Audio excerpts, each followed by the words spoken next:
Master Jet, I hope mapansin itong chat ko. Ask ko lang if pwede bang pilitin ng PLI na mag-reloan ang borrower para mabayaran ang undead obligation. Salamat po. Kung pagbabasihan natin yung word na pilitin, no? Pilitin ng PLI si borrower para mag-reloan. Of course, hindi po dapat, no? Bawal na pipilitin ng isang PLI ang kanyang borrower para mag-reloan. Pero ang nakikita po natin na punto ng isa pong PLI para kanila pong parang pinipilit paulit-ulit na sinasabi kay borrower na mag-reloan dahil po sa pagkakaroon ng undead. Yung purpose po, yung point ng PLI ay doon po sa tumataas na interest o kaya ay penalty or surcharge ng inyo pong naka-undead na account. Kapag naka-undead kasi yon at hindi po ninyo binabayaran monthly yung amortization, walang nagiging payment every month. At dahil po mayroon tayong agreement with the bank na monthly magkakaroon ng payment through salary deduction, pero walang salary deduction kasi nasa undead, walang payment. So of course normal po na may mga penalties yan na charge ng bangko o kaya ay may surcharge pa or may additional interest. Depende po yun kung ano po yung nandoon sa disclosure statement ng bangko nung nirelease ang loan po ninyo.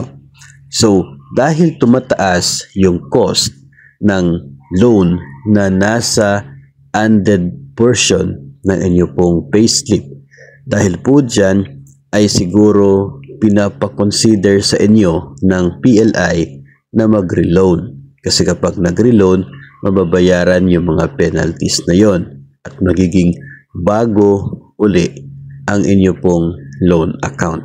So, ganun po. Wala ka nang magiging bagong interest, penalties kapag nireloan kasi current na yung account ninyo.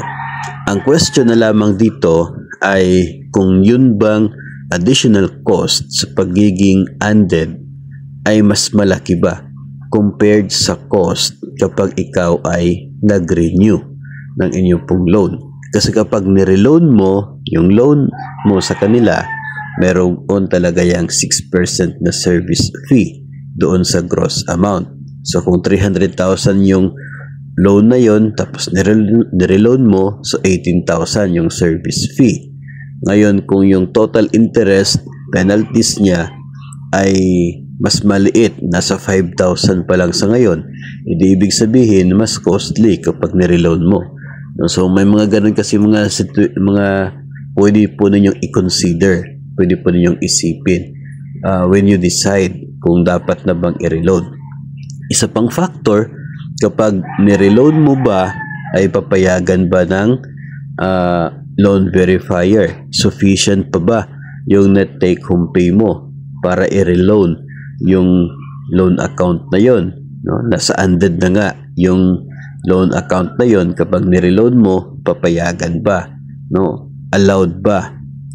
Makakapasok ba sa deduction? So yun po yung isa din pong factor na dapat din pong tingnan. Siguro pagpasok po ng salary increase, possible na makakapasok na yung deduction na yun. So yung tanong as to pwede bang pilitin, of course hindi pwedeng pilitin kasi dapat decision pa rin po ni borrower na mag-apply ng loan. Kasi kung pipilitin mo yun, parang nawala na yung intention niya, no? Kasi pinilit po. Pero si PLI ay pwede po mag-propose ng renewal based po doon sa mga nabanggit po natin na additional cost ng isa pong loan na hindi na po nababayaran dahil nasa undead portion na. So I hope mayroon po kayo napulot na kaunting kaalaman o impormasyon tungkol po sa isyong ito.